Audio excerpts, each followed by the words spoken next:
പവിത്രം സീരിയലിന്റെ latest episode review ആണ് പറയുന്നത്. അങ്ങനെ ശ്രീകാന്തിന്റെ ഭാര്യയുടെ പ്രസവം കഴിഞ്ഞു. വർഷ അങ്ങനെ കുഞ്ഞുമായിട്ട് വീട്ടിലേക്ക് കയറി വരുന്നതാണ് കാണിക്കുന്നത്.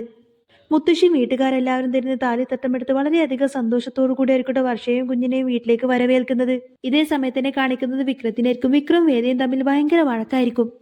വിക്രം ഇങ്ങനെ വേദിയോട് പറഞ്ഞിട്ട് നീ ഈ ജന്മത്തിൽ നമ്മളോട് ഒരുമിക്കാം എന്നൊക്കെ പറയുന്നില്ലേ, ഇനി ഒരു 1000 ജന്മം നടന്നാൽ പോലും ഒരിക്കലും നമ്മൾ തമ്മിൽ ഒരുമിക്കില്ല എന്നൊക്കെ ഇങ്ങനെ പറഞ്ഞിട്ട് വേദിയോട് ഇങ്ങനെ ദേഷ്യം പിടിക്കാട്ടോ വിക്രം. ശരിക്കും വിക്രം വേദിയുടെ മുഖത്ത് നോക്കിയിട്ട് അങ്ങനെയൊക്കെ പറയുന്നുണ്ടെങ്കിൽ പോലും വിക്രത്തിന്റെ മനസ്സിൽ വേദിയോട് ചെറുതായിട്ടുള്ള ഒരു ഇഷ്ടമൊക്കെ തോന്നി തുടങ്ങിയിട്ടുണ്ടാവും. വേദിയോടുള്ള സ്നേഹം കൊണ്ട് തന്നെ വിക്രം ഏതായാലും വിക്രത്തിന്റെ കട്ടിൽ ഒഴിഞ്ഞു കൊടുക്കുന്നുണ്ട് വേദക്ക്. ഇനി മുതൽ താൻ ഏതായാലും ഈ കട്ടിൽ കയറി കടന്നോളൂ എന്നൊക്കെ പറഞ്ഞുകൊണ്ട് തന്നെ വേദയെ പിടിച്ചിട്ട് അവിടെ കിടത്തുന്നുണ്ട് വിക്രം. ഏതായാലും വേദ സുഖമായിട്ട് അവിടെ കിടന്നുറങ്ങുന്നുണ്ട് എന്ന് മാത്രമല്ല വിക്രം വേദയെ തന്നെ ഇങ്ങനെ കണ്ണിമ വെട്ടാതെ സൂക്ഷിച്ചു നോക്കിക്കൊണ്ട് നിൽക്കുമായിരിക്കും. എന്നാൽ പെട്ടെന്ന് വേദ അങ്ങ് ചാടി എഴുന്നേൽക്കുന്നതോടുകൂടി തന്നെ വിക്രം തന്നെ ഉമ്മ വെക്കാൻ വരുന്നത് പോലെയായിട്ട് വേദക്ക് തോന്നുന്നത്. വേദ പെട്ടെന്ന് ബഹളം വെക്കും.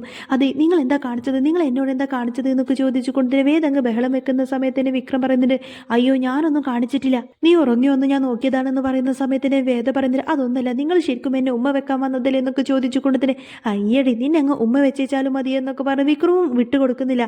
അങ്ങനെ രണ്ടുപേരും വീണ്ടും അങ്ങനെ വഴക്കായിരിക്കും. വേദ നിർത്താതെ വിക്രമിനോട് ഇങ്ങനെ ദേഷ്യപ്പെടുന്ന സമയത്തിന് വിക്രത്തിന് ദേഷ്യം വന്നിട്ട് ആ ഒരു വെള്ളക്കുപ്പി എടുത്തിട്ട് വേദയെ ഇങ്ങനെ എറിയാനൊക്കെ നോക്കുന്നുണ്ട് വിക്രവും വേദയും പരസ്പരം വഴക്ക് കൂടുന്നുണ്ടെങ്കിൽ പോലും രണ്ടുപേരുടെയും മനസ്സിൽ വല്ലാത്തൊരു ഇഷ്ടവും സ്നേഹമൊക്കെ അതുപോലെ തന്നെ ഉണ്ടാവും. എന്നാൽ മനസ്സിലുള്ള ഇഷ്ടം രണ്ടുപേർക്കും തുറന്നു പറയാനുള്ള ആ ഒരു ഈഗോ കാരണം മാത്രമായിരിക്കട്ടെ അതൊന്നും തുറന്നു പറയാതെ ഈ ഒരു ദേഷ്യപ്രകടനമെല്ലാം കാണിക്കുന്നത്. പിന്നീട് കാണിക്കുന്നത് ശങ്കരനാരായണൻ ഒട്ടും തന്നെ വയ്യാതായ കൊണ്ടതിന് അവിടെ അങ്ങ് തളർന്നടിച്ചങ്ങ് വീഴും.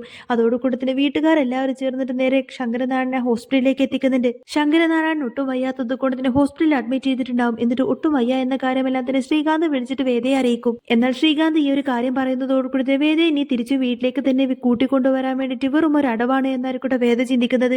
ഏതായാലും ശ്രീകാന്ത് വിളിച്ചതല്ലേ എന്നൊക്കെ ചിന്തിച്ചുകൊണ്ട് വേദ ഹോസ്പിറ്റലിലേക്ക് വരുന്നുണ്ട് എന്ന് മാത്രമല്ല അച്ഛന്റെ മുഖത്ത് നോക്കിക്കൊണ്ട് തന്നെ സംസാരിക്കുന്നുണ്ട്. ഇതൊക്കെ നിങ്ങളുടെ അടവാണെന്നൊക്കെ എനിക്ക് നന്നായിട്ട് അറിയാം.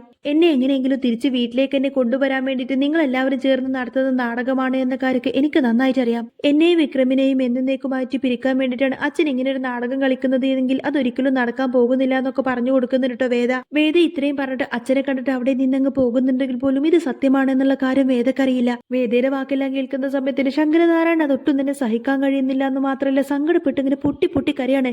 എന്നാൽ പോലും വേദ തന്നോട് ഇങ്ങനെയൊക്കെ സംസാരിക്കുമെന്ന് ശങ്കരനാരായണൻ ഒരിക്കൽ പോലും ചിന്തിച്ചിട്ടില്ല. ഏതായാലും വേദ തിരിച്ച് വീട്ടിലേക്ക് ചെന്നതിന് ശേഷമായിരിക്കട്ടെ മുത്തശ്ശി ഈ ഒരു കാര്യങ്ങളെല്ലാം തന്നെ വേദയോട് പറയുന്നത്.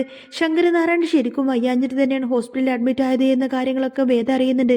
വേദക്ക് വല്ലാത്ത കുറ്റബോധം തോന്നുന്നുണ്ടെന്ന് മാത്രമല്ല കമലമ്മയോട് പറയുന്നുണ്ട്, എന്റെ അച്ഛന് ഒട്ടും വയ്യാത്തത് കൊണ്ട് ഞാൻ എന്തായാലും എന്റെ അച്ഛനെ പോയിട്ട് കണ്ടിട്ട് വരാം, അച്ഛനോട് പോയിട്ട് മാപ്പ് പറഞ്ഞിട്ട് വരാം എന്നൊക്കെ പറഞ്ഞ് വേദ ഏതായാലും മാപ്പ് പറയാൻ വേണ്ടിയിട്ട് ശങ്കരനാരായണന്റെ വീട്ടിലേക്ക് തിരിച്ചു ചെല്ലാണ്. എന്നാൽ ആ ഒരു നേരം കൊണ്ട് ശങ്കരനാരായണൻ ഏതായാലും വേദയെ മനസ്സിൽ നിന്ന് തന്നെ പടിയടച്ച് പിണ്ടം വെച്ചിട്ടുണ്ടാവും. അങ്ങനെ വേദ ഏതായാലും അച്ഛനോട് മാപ്പ് പറയാൻ വേണ്ടിയിട്ട് വീട്ടിലേക്ക് കയറി വരുന്നത് കാണുന്ന സമയത്തിന് ശങ്കരനാരായണൻ അങ്ങ് ദേഷ്യം വരുന്നുണ്ടെന്ന് മാത്രമല്ല വേദയും ശങ്കരനാരായണനും ഒരുമിച്ച് നിൽക്കുന്ന ആ ഒരു വക്കീൽ കോട്ടിട്ട ഫോട്ടോ ഇല്ലേ അത് നേരെ കൊടുത്തിട്ട് വേദയുടെ മുന്നിൽ അങ്ങ് എറിഞ്ഞുടച്ചങ്ങ് പൊട്ടിക്കണേ. എന്നിട്ട് വിളിച്ചു പറഞ്ഞിട്ട് ഇനി ഒരിക്കലും നീ എന്റെ മകളല്ല, ഞാനും നീയുമായിട്ട് യാതൊരു വിധ ബന്ധവുമില്ല, ഇനി നീ ഒരിക്കലും എന്റെ മകളാണെന്ന് പറഞ്ഞ് ഈ പടി കയറി പോവരുത് എന്നൊക്കെ പറഞ്ഞ് വേദയോട് വല്ലാതെ അങ്ങ് ദേഷ്യപ്പെട്ടുകൊടുത്തിനെ ആ ഒരു ഫോട്ടോ അങ്ങ് വലിച്ചെറിഞ്ഞ് പൊട്ടിക്കുന്നതോടുകൂടി തന്നെ വേദക്ക് ഭയങ്കര സങ്കടമായിട്ട് വേദ അവിടെ നിന്ന് അങ്ങ് പൊട്ടിക്കരയും. ഏതായാലും വേദയെ അവിടെ നിന്നും അച്ഛൻ തന്നെ ആട്ടിയിറക്കിയത് കൊണ്ട് തന്നെ ശ്രീകാന്തിന് അത് ഭയങ്കര സന്തോഷമായിരിക്കും. ഇനി വേദ മാത്രമല്ല വേദയുടെ വീട്ടുകാരും അത്ര സമാധാനത്തോടെ ജീവിക്കണ്ട എന്നൊക്കെ ചിന്തിച്ചുകൊണ്ട് തന്നെ ശ്രീകാന്ത് ഏതായാലും മുട്ടമണി തന്നെ കൊടുക്കുന്നുണ്ട് വിശ്വത്തിന്. ശ്രീകാന്തിന്റെ പ്ലാൻ പ്രകാരം തന്നെ ആയിരിക്കട്ടെ വിനായകൻ വിശ്വന് ആ ഒരു പണമിടപാടിന്റെ ജോലിയൊക്കെ ശരിയാക്കി കൊടുത്തത്. അങ്ങനെ ആ ഒരു പണമിടപാട് കമ്പനിയിൽ ഏതായാലും വിശ്വൻ വലിയൊരു തിരിമറി ചെയ്തു, ലക്ഷക്കണക്കിന് രൂപയുടെ തിരിമറി ചെയ്തു എന്ന രീതിയിലൊക്കെ ശ്രീകാന്ത് വരുത്തി തീർക്കും. ഏതായാലും ആ ഒരു കമ്പനിയുടെ മാനേജർ ശരിക്കും ശ്രീകാന്ത് തന്നെയായിരിക്കും. എന്നിട്ട് ഇത്രയും വലിയൊരു പണം തട്ടിപ്പ് നടത്തിയത് കൊണ്ട് തന്നെ വിശ്വനെ വന്നിട്ട് പോലീസുകാരെല്ലാം വന്നിട്ട് അറസ്റ്റ് ചെയ്ത് കൊണ്ടുപോവാണ്. വിശ്വത്തിനെ മനഃപൂർവ്വം ഇതിൽ കുടുക്കിയത് ശ്രീകാന്താണ് എന്ന കാര്യം പറഞ്ഞു കഴിഞ്ഞാൽ വേദം മിക്കവാറും ശ്രീകാന്തിന്റെ കാല് പിടിക്കാൻ വേണ്ടിയിട്ട് അങ്ങോട്ടേക്ക് തിരിച്ചു ചെല്ലുമല്ലോ.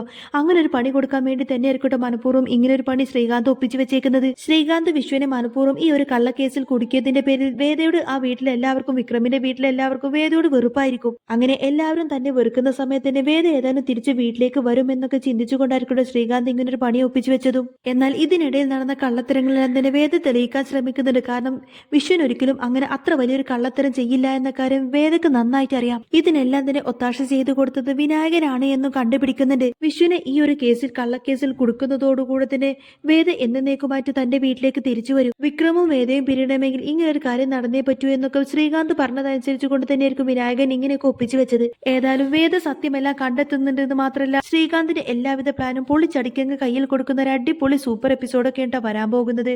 അപ്പോൾ നിങ്ങൾക്ക് ഈ ഒരു ചാനൽ ഇഷ്ടമാവുകയാണെങ്കിൽ സബ്സ്ക്രൈബ് ചെയ്യാനും സപ്പോർട്ട് ചെയ്യാനൊന്നും മറക്കല്ലേ.